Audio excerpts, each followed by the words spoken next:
The global scale and socio-economic impact of COVID-19 pandemic has been unprecedented. Yet, in the throes of its global health emergency, we have been able to withstand the headwinds generated by this coronavirus.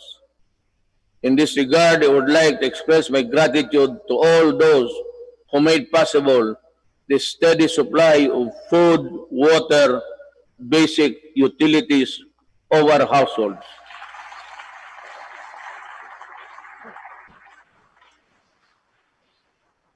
and the provisions of basic social services and financial assistance to our people.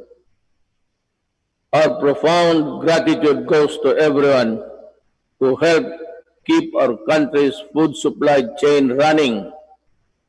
The valiant soldiers, policemen, and security guards who kept peace and order in our community. The dedicated personnel who kept our essential establishment operational. You showed us kindness and selflessness. You gave us strength. You risked your own lives to serve the greater good in keeping the Filipino spirit of bayanihan.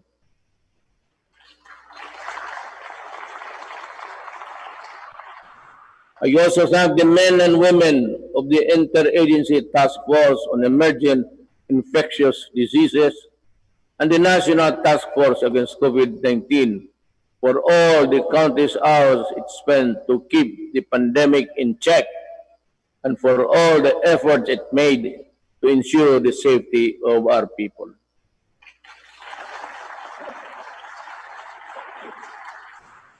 Let me also recognize the efforts of the local government units that step up and initiated their own response measures to contain effects of COVID-19 and its impact to their constituents have been impact its constituents. The shadow says it's a period there. I know exactly the difficulties you are undergoing. I pray that the officials of each LGU in our country, from the barangay to the autonomous regions, would set aside partisan politics and selfish interests to do what is right and good for all. Likewise,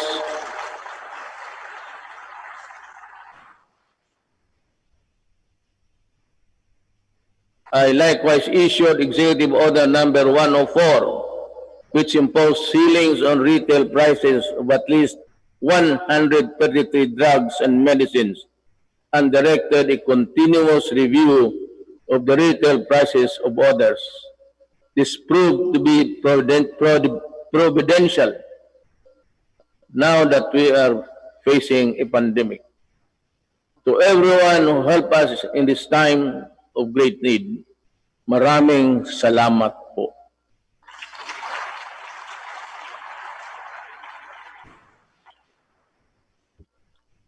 Let me say that the strength of a nation rests in the hands of the people acting as one with government. In the pursuit of common goals and objectives, when the pandemic struck, I decided to prioritize life over other considerations according to experts. The intervention that the government had put in place prevented as much as 1.3 to 3.5 million infections. To me, even if the numbers were much lower, it would still be and would have been worth the sacrifice we made. Buhay muna bago lahat. We initially encountered difficulties ramping up our testing capacity. We now have 93 accredited testing laboratories nationwide, and we are aiming to conduct 1.4 million tests by end of July and ensure a quick turnaround time of 48 to 72 hours. Under the Social Amelioration Program, we allotted 2.5 billion to 2,500,000 for poor and low-income households who were affected during this pandemic, who thrive on a no-work, no-pay arrangement. Admittedly, our implementation of the Social Amelioration Program was not perfect, and some opportunists turned crisis into opportunity. We will catch up with you sooner than you think. We came up with the COVID-19 Adjustment Measures Program, extended financial assistance to over 650,000 affected individuals in the formal sector, 110 OFWs abroad, and almost 83,000 repatriated OFWs were also provided temporary wage employment to displace marginal workers through the TUPAD project. Our indigent senior citizens were also provided with a stipend for the rest of the semester of the current year. This health emergency stretched government's resources to its limits. In response to the Office of the President, worked closely with Congress for the quick passage of the Bayanihan to Heal as One Act. May I again reiterate my thanks to you, the men and women of Congress, for the effort you invested in passing that law. I hope that we can get some or the same treatment of clarity, purpose, and the fastness to support the passage of the Bayanihan Recover to Act as One, which is supplement funds for recovery and response against the impact of COVID-19 pandemic. We must facilitate the country's economic recovery. I call on Congress to fast-track the passage of the proposed measure, such as the Corporate Recovery and Tax Incentives Enterprises or CREATE Act. This immediately cuts the corporate income levy from the current 30 to 25% and give government flexibility to grant a combination of fiscal and non-fiscal incentives, among others. The Financial Institutions Strategic Transfer, or First Act, will set up mechanisms allowing banks and other financial institutions to dispose of and transfer non-performing assets and loans to asset management companies similar to the special purpose vehicles. Our economic managers have seen infrastructure investment as an effective tool to help spur high growth, attract investments, create jobs, and achieve financial inclusion for all Filipinos. The DBP has resumed the construction of the North Luzon Expressway Harbor Link, the NLEX-SLEX connector, the Cavite-Laguna Expressway, the Metro Manila Skyway Stage 3, the R1 Bridge Project, the Tarlac-Pangasinan-La Union Expressway Project, and the Subic-Freeport Expressway Project, to name a few. To realize the maximum benefit from the country's investments, the infrastructure projects under the Build program, which are labor and capital intensive, are not mere springboard to the country's swift recovery pandemic. They are economic benefits, economic benefits uh, to be distributed to all corners of the country and push sustainable stability in the urban centers, particularly Manila.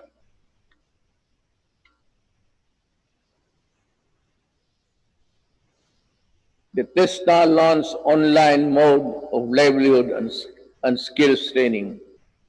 There are 71 free online training to help upskill trainees for the right opportunities. I'm sorry. I asked TESDA to come up with special training programs to retool our OFWs so they can find employment opportunities here and at home. I am also calling on the CHED for scholarship programs for the qualified dependents of our OFW. I direct the Department of Agriculture and DTI to come up with the agribusiness and entrepreneurship projects to help displaced OFWs rebuild their livelihood. Further, I ask the Land Bank and other government financial institutions to continue providing low interest loans to our OFW. Sa mga kababayan ko na naghihirap sa ibang bansa, nandito na ang inyong gobyerno para matulungan kayo at inyong mga pamilya, lalo na sa panahong ito.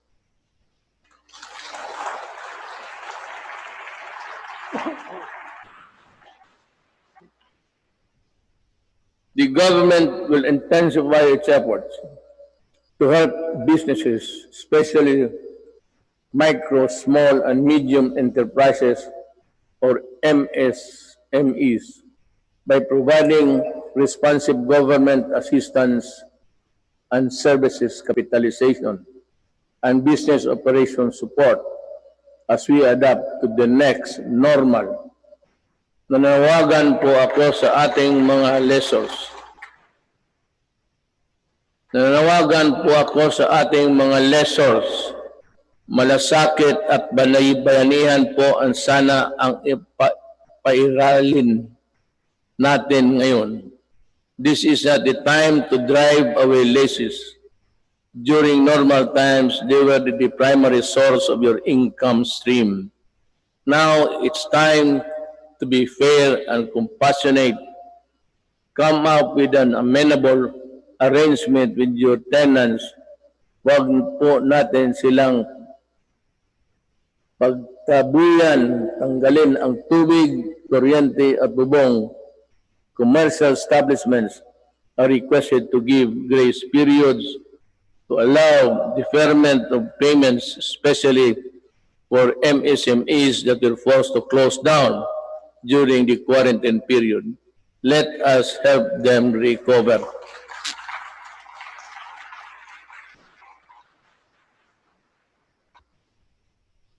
We pump prime the recovery and rehabilitation of the MSMEs. The DTI to the Small Business Corporation set up the Philippine 1 billion COVID assistance to restart enterprises or CARES program to provide zero interest loans for MSMEs affected by the pandemic as of July 10, 2020. Over 2,600 loans applications worth more than 182.5 million have been approved. We are optimistic that this initiative will help our MSMEs stabilize and recover from their losses. I also joined the Bangko Sentral ng Pilipinas and the banks operating in the country to provide regulatory relief for our MSMEs and allow loan payment extension without incurring penalties and charges.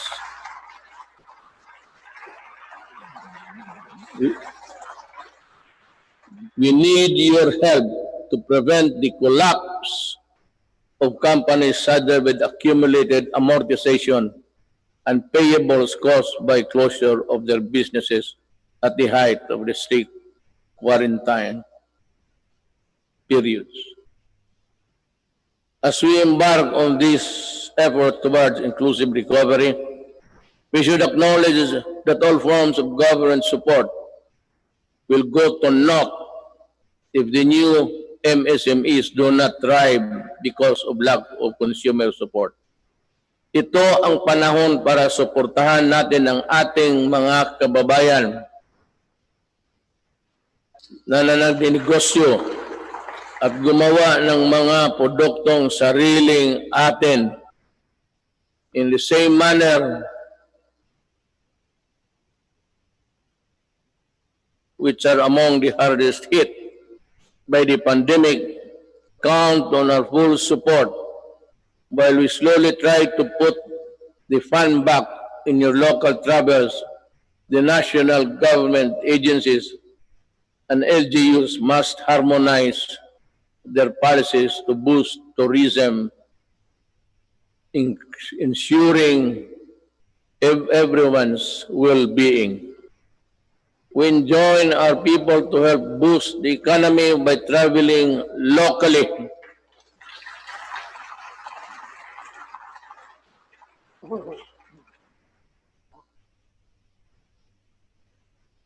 Local na lang.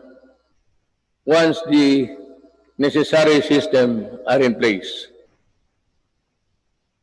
The DOST offers its enterprise technology upgrading program to enable businesses to access training that will help them transition to online and contactless operation.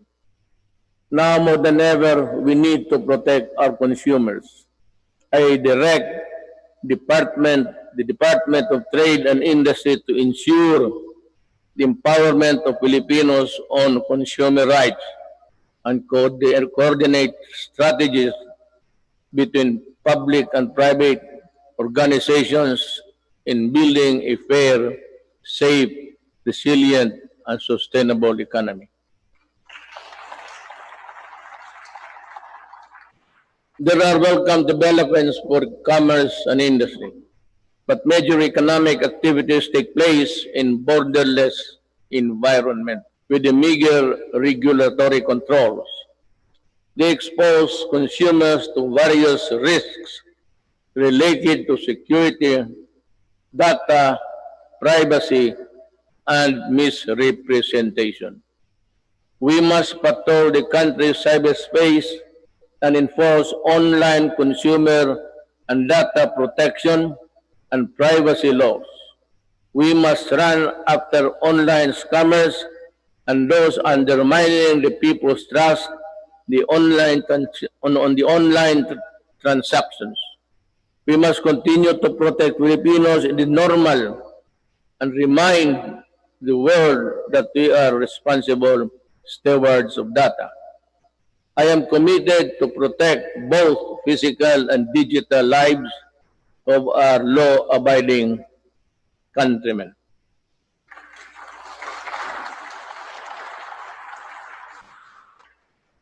The national government shall lead the way in our transition to online systems. I reiterate my call for all government instrumentalities to implement systems that shall make physical queuing a thing of the past. Panahon na para mawala na ang pila para mapagsilbihan ang gobyerno ng walang kahirapan para sa tao. The DILG, DBM, and the ARTA, along with all agencies and instrumentalities of government, are hereby directed to make full possible services available online. We need to adjust and adapt a paperless type of business and work performance. We need e-governance.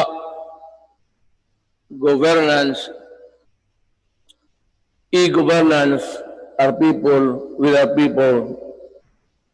the services they need and the comfort of their homes in the work or workplaces. It will enable us bureaucracy to better transition normal and cut red and minimize red tape. Until the COVID-19 vaccine is available, I will not allow the traditional face-to-face teaching or learning unless the risk of exposure to the sickness are eliminated. I cannot and will not put to rest the health and lives of our students and teachers. About 2 weeks ago, I seem to have said that I would allow the face-to-face classes to resume. But we were talking actually of January, because my thinking is that by September, we would have the vaccine. How to get it from the producers or from other governments is really something which we have to deal with, because everyone, it's a global need, and everyone will go for it. But let me just mention it in passing that about 4 days ago, I made a plea to President Xi Jinping that if they have the vaccine, can they allow us to be one of the first? If we have to buy it, that we will be granted credit so that we can normalize as fast as possible. Life that is lost is lost forever. Causes that are not substantial can be supplemented. Education that is delayed can be recovered. We must implement online learning, modular learning, and TV and radio-based broadcasts, which students coming from different backgrounds can avail. DepEd will provide the printed modules for those who cannot afford online learning. In support of the learning continuity program through blended learning, we plan to increase the number of schools with ICT equipment in the coming months. The DepEd and the DITC are building up the public education network or PEN that will connect all public schools and DepEd offices nationwide. We will prioritize the connection of all last mile schools and those with no electricity supply can have it via satellite and energized via solar panels. By 2022, before I step down, the PEN shall be realized.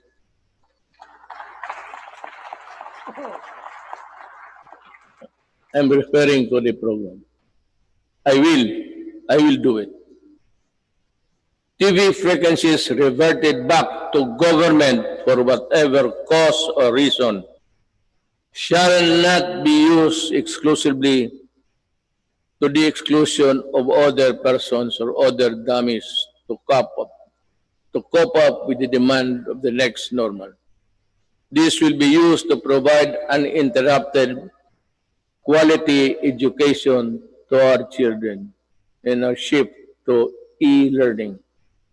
I am directing Secretary Guevara, Secretary De La Peña, and Secretary Onasan in collaboration with Secretary Briones and Secretary Abisado, together with Secretary Dominguez, to come up with an integrated program and implementation mechanism to ensure that these TV frequencies are fully utilized by government through the facilities of the PTV4 for the utmost benefit of the Filipino people.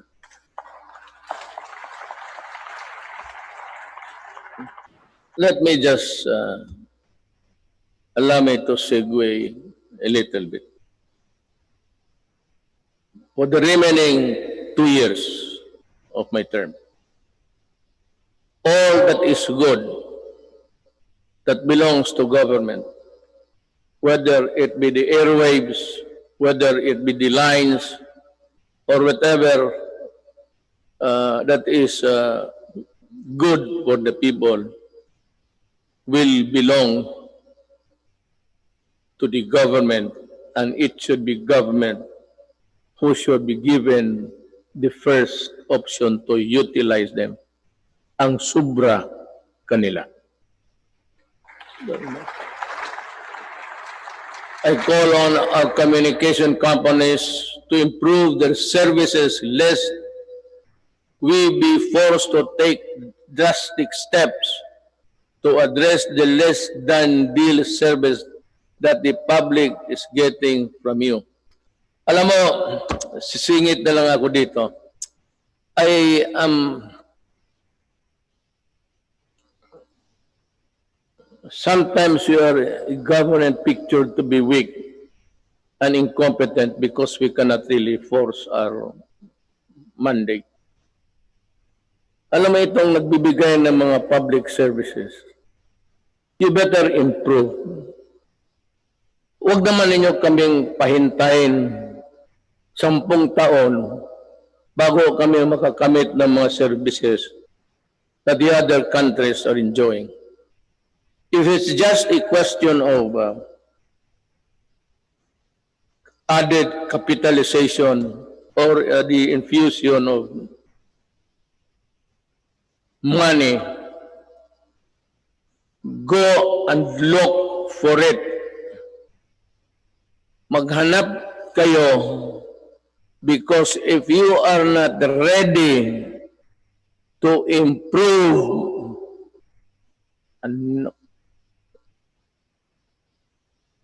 I might just as well close all of you and we revert back to the line telephone.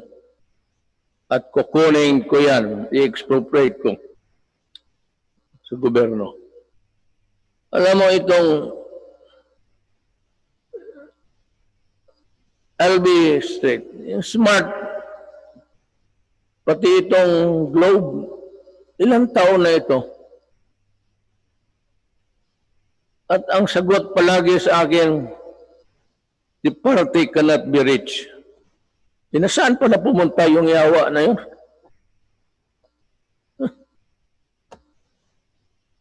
Kung ganun lang naman ibigay ninyo sa amin, we are a republic, a sovereign country. Bear that in mind, because the patience of the Filipino people is reaching its limit. At I will be the one to articulate the anger of the Filipino people. and you might not want what I intend to do with you. Kindly improve the services before December. I want to call Jesus Christ to Bethlehem.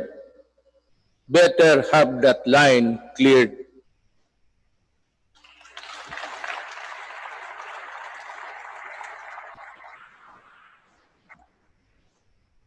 Alam sa totoo ng ade na po na ako sa inyo. I have been a citizen of this country and parang nilalaro lang ninyong kayong may pera. Puta. May pera kayo? Negosyo kayo. Wala kayong pera, putang, umalis kayo dito. You give us half bills, half cooked transactions, lousy service. Tapos ang tao nagbabayad. Tell us now if you cannot really improve on it. Because I will work by December. I have 2 years. The next 2 years will be spent improving the telecommunications of this country. Without you, I will find a way. I will talk to Congress and find a way how to do it.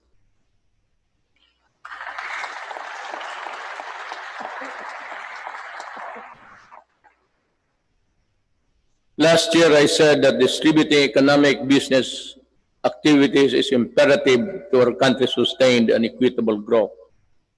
Today, I reiterate that statement. I issued Administrative Order Number 18, directing concerned agencies to strengthen the development of special economic zones in areas outside Metro Manila. I also issued Executive Order Number the same 114 to institutionalize the Balik Probinsya Bagong Pag-asa program. This consolidates and refocuses existing economic and social welfare programs, activities, and projects toward the countryside. It is also an international agency council headed by Executive Secretary Salvador Medaldia, which will create a framework for the effective implementation of the project. Kung hindi ninyo ako naiintindihan sa sinabasa ko, mas lalo ako.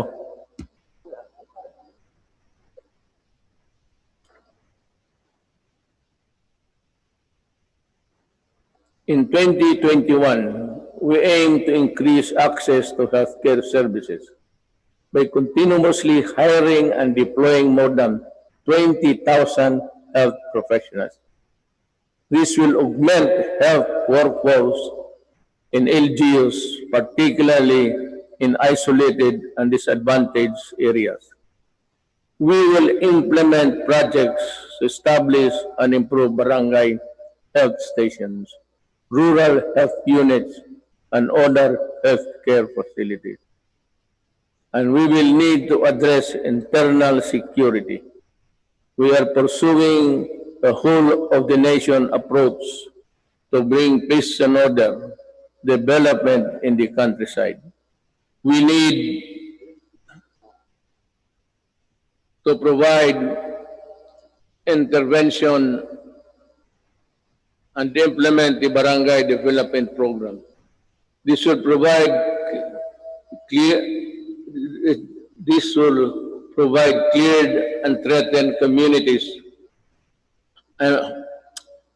This refers to a program where the armed forces would play a vital role in the one nation approach.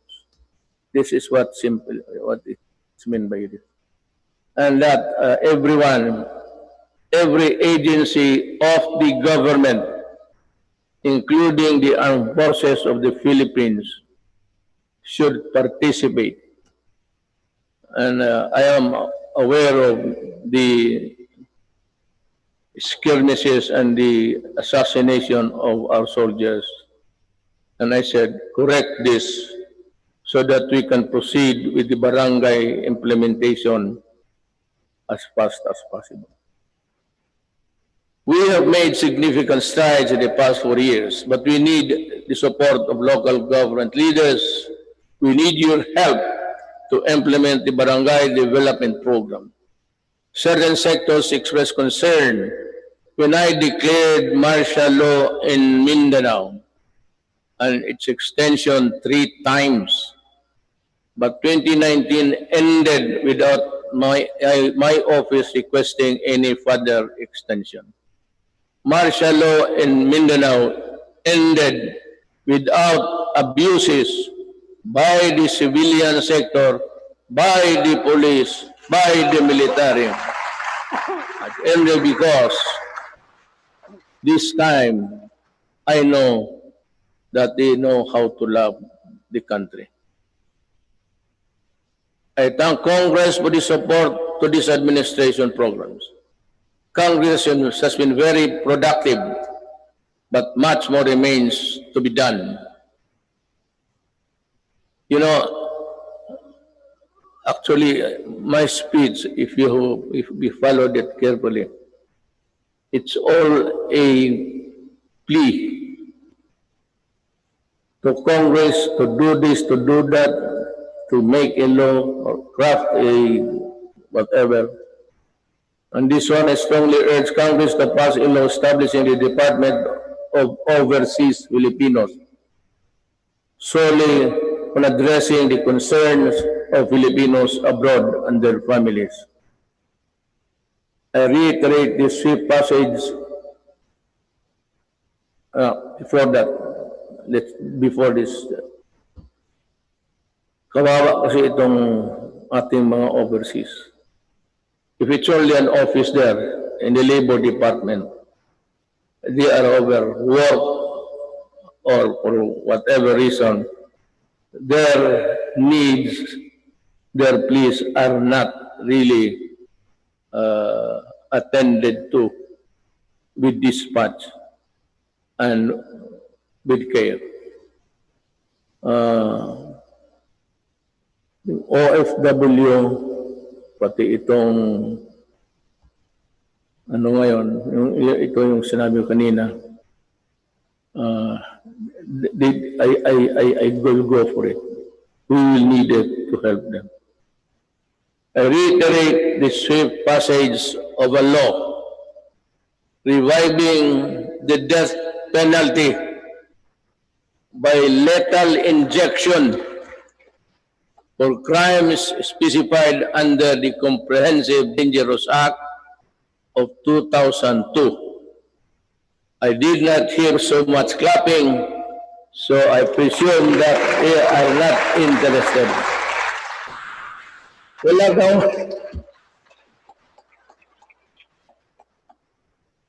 Someday I'll tell you the story of what happened to the Philippines.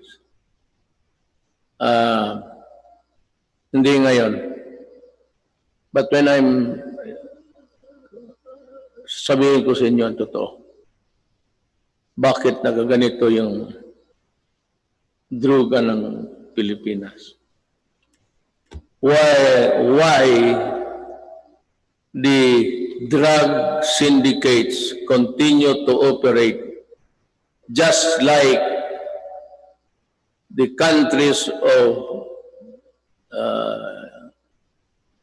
Colombia, Mexico, and it is being played inside the national penitentiaries. Para tayong talagang binababoy tayo. Sabihin ko sa inyo. But this is not a time for storytelling. Sona kasi ito. So dito na. This law will not only help us deter criminality, but also save our children from the dangers posed by the illegal and dangerous drugs. May I be allowed with the indulgence of the body. Itong bakit talaga ako galit sa droga. Let us make this a semi-formal speech. Alam mo kasi, 5 pamilya members o 6 or 7. Pagka bumagsak yung tatay to drugs, the family crumbles. There's no more home to. Druga, and if he's receiving his salary, nagtatrabaho sa pantalan, 300 a day. Tapos ang shabu is sold at 2. He has about 100 to bring home. Kaya pagka gano'n, nag-aaway-aaway na, ang mga bata hindi lang pag-aral, ang iba ligaw na mga babae into early prostitution, kung ano-ano nangyari. Hindi lang alam itong mga na this is happening all over the country every day. And what is really very tragic is this. When the family starts to crumble, there's no more family home. And invariably, the wife would look for another husband, would look for a job, usually, easily, doon sa abroad. At yung asawa, aalis, yung lalaki na sa drug, yung mga anak iniiwan sa kapitbahay, sa kapatid.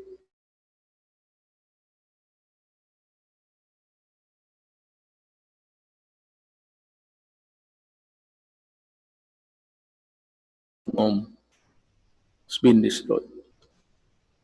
Kaya kung anong mangyari nito, the wife works in the Middle East. I am not zeroing on any particular country, mind you. But alam natin, there are tribes in the Middle East which would allow rape as part of the territory of being a house help. Kasama yan. Kasama talaga yan. So yan ang mahirap dyan. You have a wife there being crucified, being used, magpadala ng pera, tapos ang mga anak, asan na sa Cebu na rin. Kasi these are the guys that the Cebu people that really, stick by them until it crumbles, the resistance. And then you have plenty of this all over the country. Hindi lang nila alam. Yung sinasabi nila ng misery sa human rights, plus 10 yan. Not to count the victims of crimes perpetrated by people addicted to smoke. That is the reason why I'm so vicious in my galit talaga ako. See? Nilalaroan tayo. Well, I don't know. Any other president might, pero ako ayaw kong lalaroan ng Pilipino. Do not do it in my country because I will really kill you. That is a commitment. Owning safe, decent, and affordable housing is every Filipino's dream. But the housing market remains inaccessible to most of our countrymen. I renew my call for Congress to pass the National Housing Development Bill and the Rental Housing Subsidy Bill. This will enable all Filipinos, regardless of social status, to live in decent homes where the families can lead meaningful lives. I also call on Congress to amend Republic Act number 109 for the Continuing Professional Development Act of 2016. In this time of great pandemic and forthcoming reconstruction, requiring professionals to undergo seminars is burdensome and not real. This must end. Ito pang isa. There are may mga profession. Singit ko na lang lahat. Total, this is to inform the nation. May mga profession na they would require, I think it's the nicest, they would require them to come to Manila to retrain and for another round.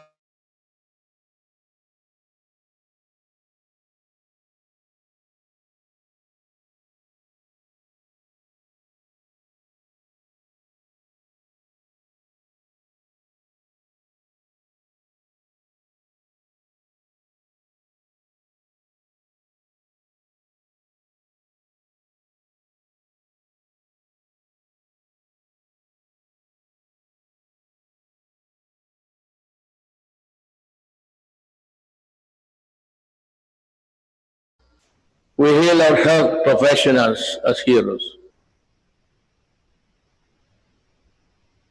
Yan ho, Nursing Education Act and the law instituting the Medical Reserve Corps. COVID-19 will not only be the last pandemic. We need to create National Disease Prevention Management Authority to better respond to future outbreaks. We count on Congress to full support. You can just let it remain for a while in the Department of Health kung wala pang pera, but you have to expand the services. It would also entail a little bit of money, but not really as much as expensive when you set up a department. In the long term, we are looking into the creation of the National Disease Prevention and Management Authority to better prepare for the pandemic,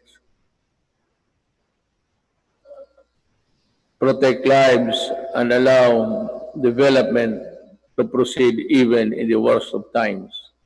We are counting on the full support of Congress for this critical, important endeavor. I don't know, but I leave it to Congress to really. It's another department. There seems that it could be a multi-layer, redundant thing between the health and the proposed department.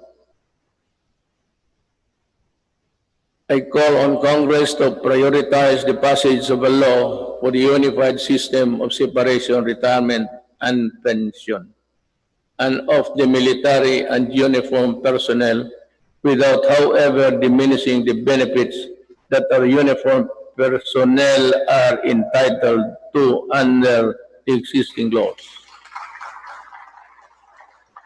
There is a need to adjust the pension system, which will be applicable only to the newly hired uniformed personnel, so as not to cause a ballooning effect against the budget of the military in the years to come, and yet maintain the pension benefits those already in service under the present law. This issue needs a solution now. Umpisa natin ngayon para hindi na maging problema sa sunod na mga taon.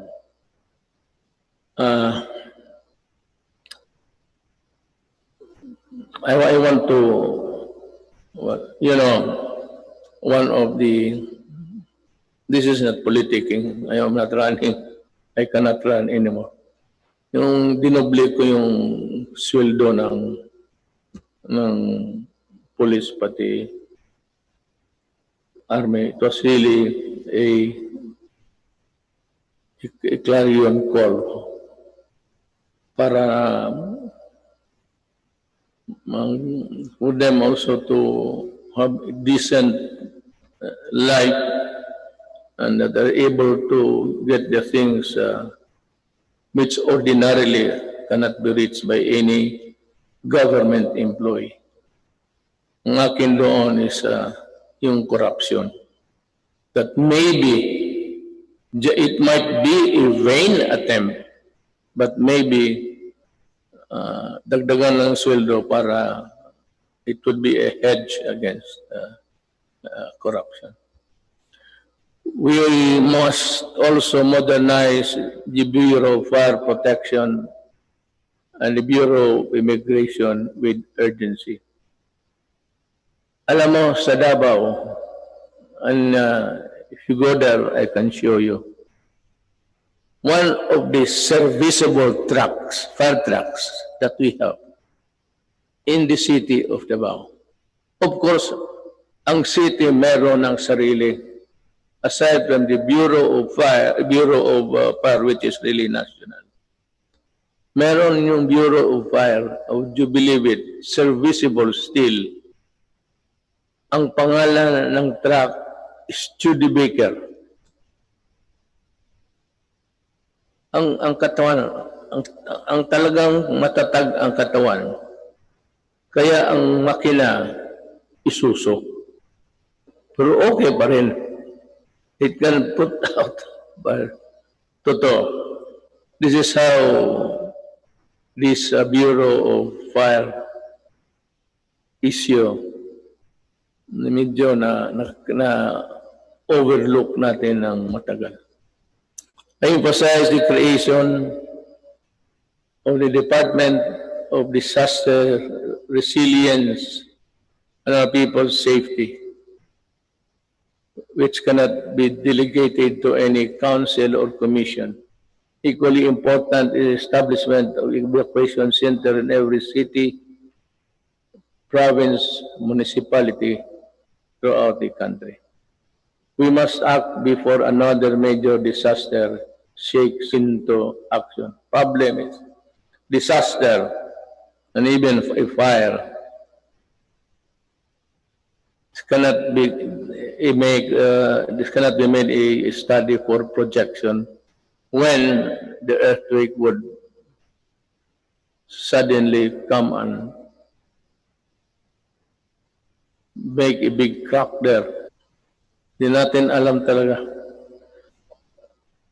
Ang ibig kong sabihin, this will require more than just one brain work kung paano talaga itong how to prevent or avoid disaster. It would be, by the way, just before starting, I was tempted to say it, pero baka magtindigan kayo. It will be all right for me if Bongo will just stay. Wala akong problema. Sabi ko na this piece of speech of mine would be one of the longest sonas that I will deliver. Nakita ko yung page pagbigay sa akin. Yung ibang input akin. Pati yung iba lahat. Ang nangyari po, binalik ko sa kanila. Make it short. Pagbalik sa akin, mas makapal na. Nandyan na ngayon. Ito na ngayon. The responsible extraction and equitable distribution of natural resources remain among my non-negotiables. I reiterate the need for the National Land Use Act, which has been pending for decades. Pakisilip lang ho ninyo yan. For the rest of my term, I hope to see concerted efforts in protecting the environment.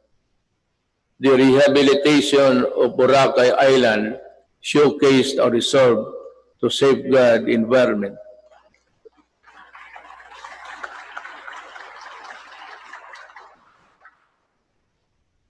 Boracay is doing well. because of its scenery. If it's only a coconut and a black sand, white sand and water, wala yan. Pero you add the visitors there, then it becomes a very tempting destination. We have seen remarkable emergence of the island back to its former glory. I want this sustained. I ask Congress to enact a law creating, importante ito, the Boracay Island Authority or BIDA. We need it. I cannot stress enough the importance of agriculture. The growth of our economy depends on a robust agricultural sector. We must utilize the coconut, we must utilize the coconut levy for the welfare of our coconut farmers and the development of our coconut industry.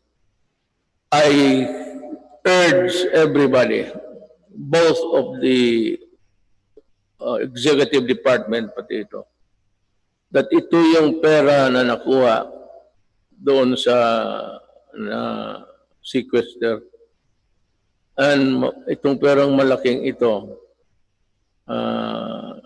gagamitin ito for the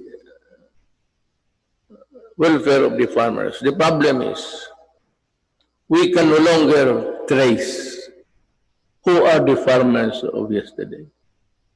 Marcos is a distant star. We do not know. Ako alam ko because we had a little piece also that was covered by the land reform. Hindi na natin malaman kung sino ang may-ari. So I think Congress should look again and try to sort out how best the money can be utilized. I will not make any suggestion, but I leave it to Congress to decide what to do with it. I once again urge both houses of Congress to pass a version of the bill establishing the Coconut Farmers Trust Fund. Tulungan natin ang ating mga magsasaka pagka hindi mawawala yung pera. Bilyon yan. Diyos ko po. Well, anyway, we have learned so many lessons along the way. I am also requesting Congress to pass the Rural Agricultural and Fisheries Development System Act. We aim to provide adequate, accessible, and affordable food for every Filipino through the Plant program. After the build, I think this is easier to achieve. A few good men, few good regional directors, DAR, and dedicated workers down below could make this thing a success. Mas madali ito kaysa build. Ito plant lang. It is more of how you try to convince the farmers to cooperate government for their benefit. This 66 billion agricultural stimulus package will help the agricultural and fisheries sector recover. I hope so. We need to build trust and confidence in online transactions, stronger protection of online consumers, and enabling measures for online business needed through the enactment of an Internet Transaction Act. This is very good. I thus direct the Department of Trade and Industry and other relevant agencies to work on it closely with Congress, ensuring that the provisions of the proposed bill are responsive to the needs of the consumers while promoting the growth of e-commerce in the country.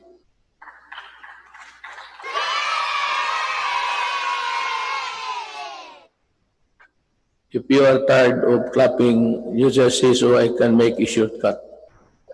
Pabilisan lang yan. On the path of better governance, we travel with other partners, both old and new,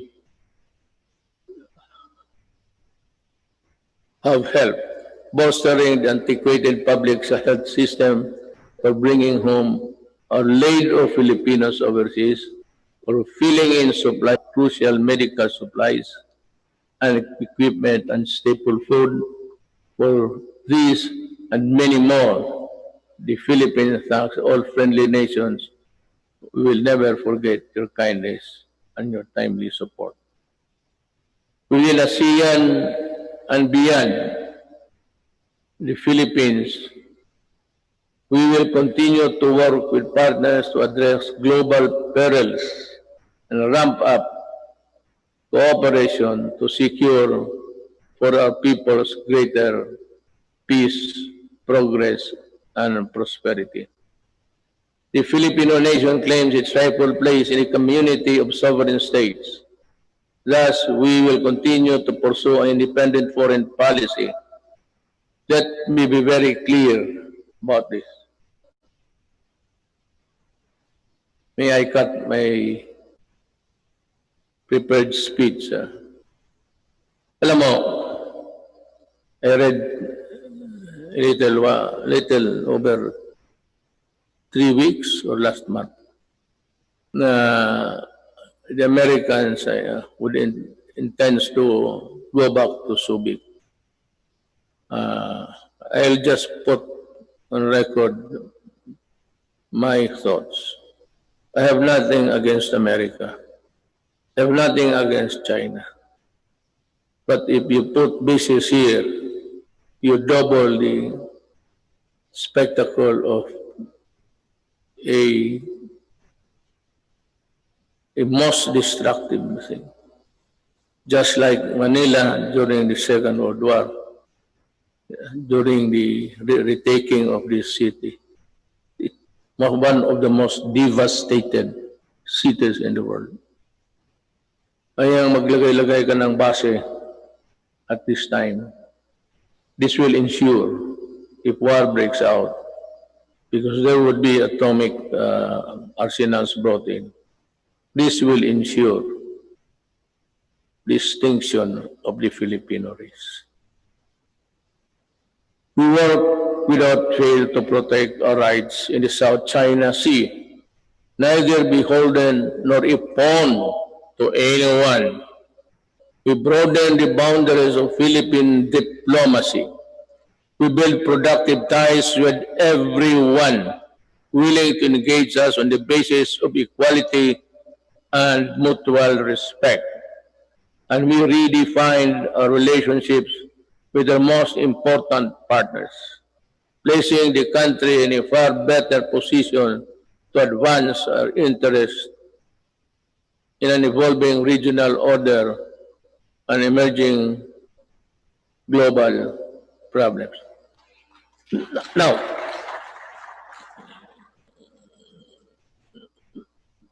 plenty of critics, both sides, claim about nothing has been done to retake forcefully or physically the South China Sea.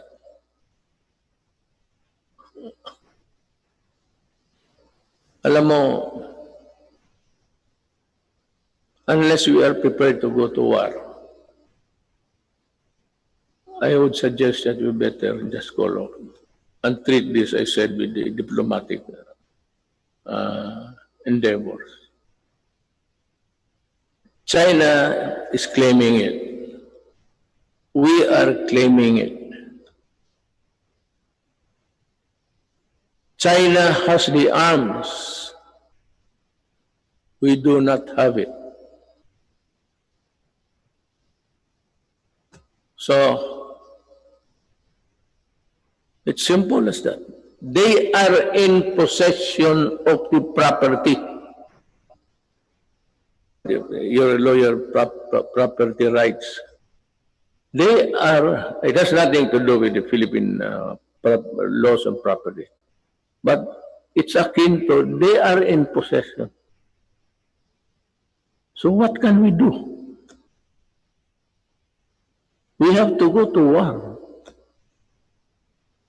And I cannot afford it. Maybe some other president can, but I cannot. Inutil ako dyan, sabihin ko sa inyo. And I'm willing to admit it. Talagang inutil ako dyan. Walang magawa. I cannot. The moment I send my Marines there at the coastal shores of Palawan, tinamaan ng cruise missile lahat yan. Hindi pa nga naka sit sail yan eh. Sabog na. Let me see again that the victory in a global battle against COVID-19 would take longer than we expect. Everyone's cooperation is needed. I know that you have, the Filipino people, have sacrificed a lot, but we have no other work together and to do even more. I must admit that our actions have been far from perfect. Totoo yan. I admit it. And there could be improvements here and there. But all of us in government, including myself, assure you that we will not stop until we get things right and better for you. I know that many of you are worried not only about health and safety, but also about our ability to move around and ride public transportation. The depletion of your savings due to the rising cost of goods and the loss of your incomes due to uncertainties in your jobs and livelihood, I assure you that your government will address squarely these problems and challenges to overcome them and proceed to a new normal. Marami ho talagang mawawalaan ng those for a middle income. They buy a car on installment basis. You cannot keep up with the amortization. You lose it. You lose the car. And you are forced to ride on public utilities. Concomitantly, didiretso rin itong mga kriminal na rarami at crimes will. But let me assure you, for as long as I am president, there can never be a runaway crime in any of our cities. Hindi ako papayag naman. I can assure you, we will remain peaceful. Relatively peaceful. Hindi naman very peaceful.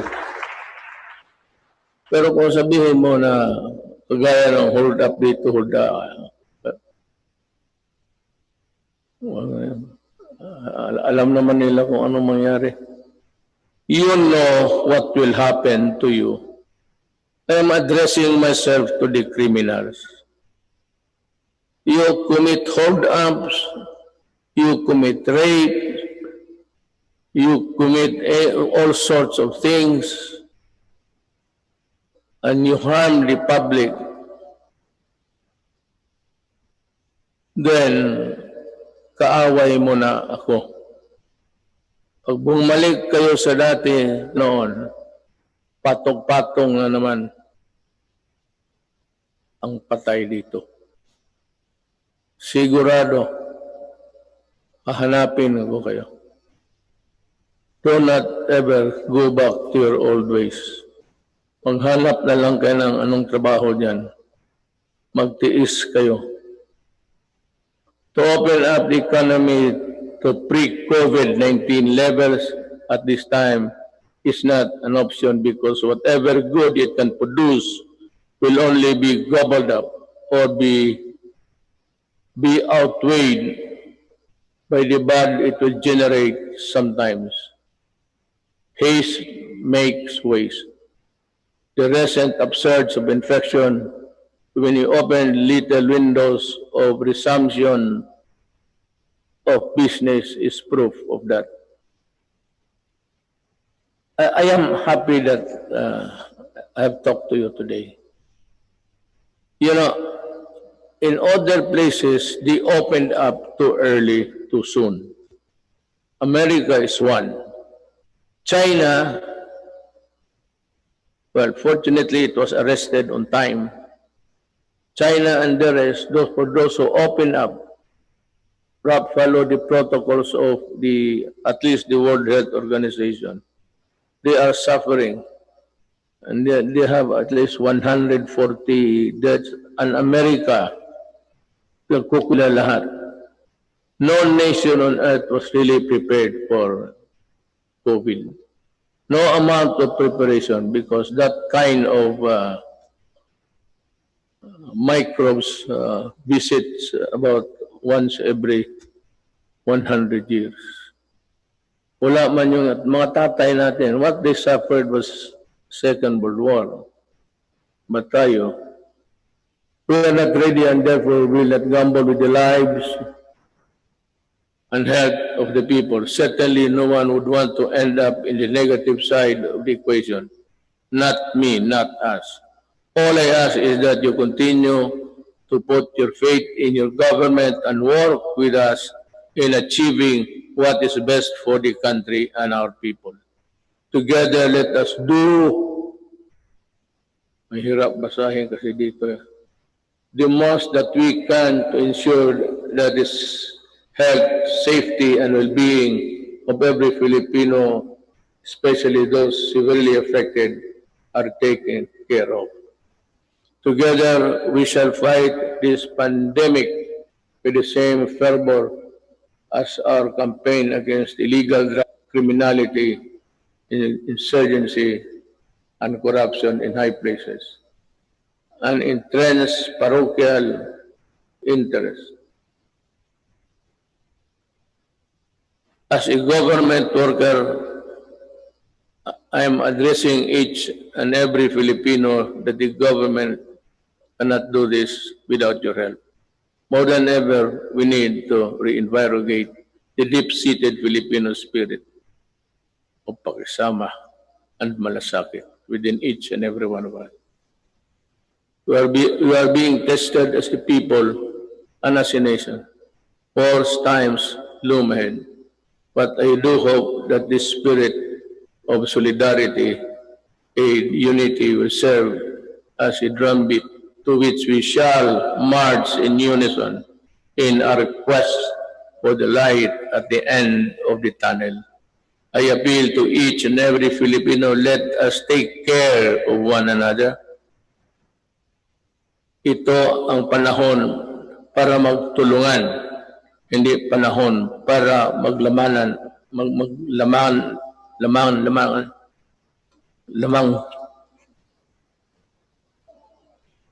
mamang dila ko. Hindi maglamang at pagkakaisa. My faith in the Filipino innate patience, resilience, and determination to bounce back is unwavering. Let us share our blessings with those who have little and those who have none. This is the time to bring out the best in us. The woes that weigh heavily on our shoulders may bend our back, but they shall not bend or break our spirit. From the rubbles of adversity, a more resilient and stronger nation, built on bayanihan and pagkakaisa, shall rise. Together, we shall overcome. before I pardon the time, but it was allotted time for my speech. I would just like to give a between us sa gobyerno kung hindi tayo nagkakaintindihan. You know, Drilon extended, he was defended. I would like to ask Drilon, were you a part of ACRA when this contract of Ayala Water was being drafted? And why are you fumigating? Bakit kasi ikaw lang ang galit? Nasabi mo na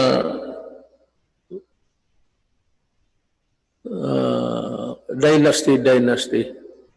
You are a hypocrite. You know that you cannot pass an anti-dynasty law. Ikaw nandyan sa Congress, ikaw ang mauna dito. But you know, to take it against me for protecting my country is something you describe using the dictionary, the synonym ng mga oligarchy. Then you proceeded to characterize everyone, every name, and then said that oligarchy is not bad at all because not all oligarchies are bad. True. But ito, to my countrymen, the oligarchy that exists in this country is the oligarchy that existed during the Spanish time. And the Spanish lands and the friar lands and all the benefits that were passed on to the insulares who did not go back to Spain or to the Spaniards and into their... But that was long ago. It has been forgotten. This is the oligarchy that controls the Philippines by what? By taking control of the water and the electricity and power. Yan ang oligarchy mo, Drilon.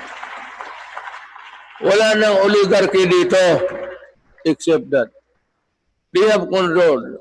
Look at how can you now craft a new contract? Because I would insist that you pay the billions and billions that you collected. For example, water treatment. Oh, nandyan sa kontrata. It's in the billing. They've been collected. Since 1997. Ilang bilyon na nga wala ni isa. Not even a faucet was built for a water treatment facility. Yan ang mahirap sa... You do not protect the oligarchs here. You are the one. Ikaw lang mag-isa. And I suspect that you were also the one or help when you were there in the Accra. We do not even know ang mga abogado sa public documents. Hindi nga alam. Hindi natin alam kung nakagraduate ba o hindi. Wala. Would you think Ayala would get the services of those? Ayala got Accra. Accra did it. Ikaw galing ka doon. Most of you, more successful lawyers sa corporation. You handle big corporate. Yan ang mahirap. Bangga tayo dito. Hinawakan ninyo eh. Hindi ka pwede kayo. Kita mo, noong nag-increase, walang tubig, pinuputol yung tubig. Ang tao, bumigay kasi hindi pwede tayo di maligo. Hindi uminom. Electricity, ayaw mag-increase. O ayan, wala ka. Palaging brown out lahat.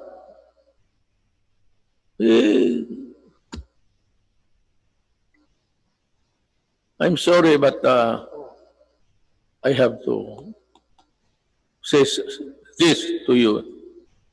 I do not like it. It's not the time for it.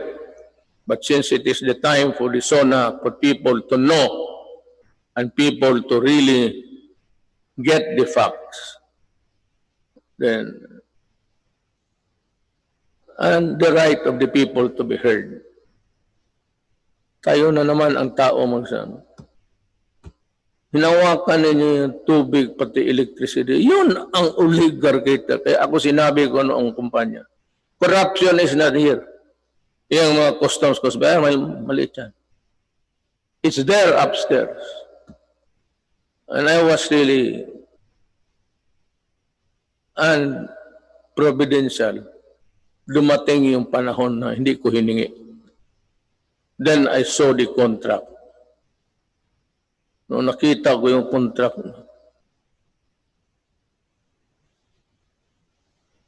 saka yung linya na yung choice, transmit yung linya ng it belongs to government. The best of the transmission lines, whatever, government gets it first before anybody else. Thank you. I am true.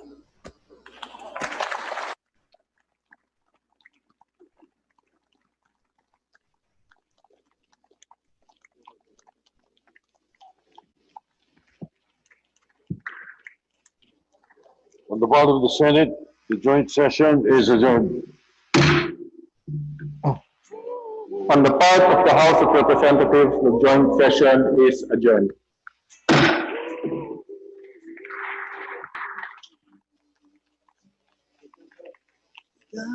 Matras sa sakit na marahas, kailangan mong magpalakas para sila'y mailigtas. Buwis ang iyong buhay hanggang matanggap pag ika'y mamatay. Asawa't anak na hindi masilayan, pamilya mong iiwang luhaan. Masdan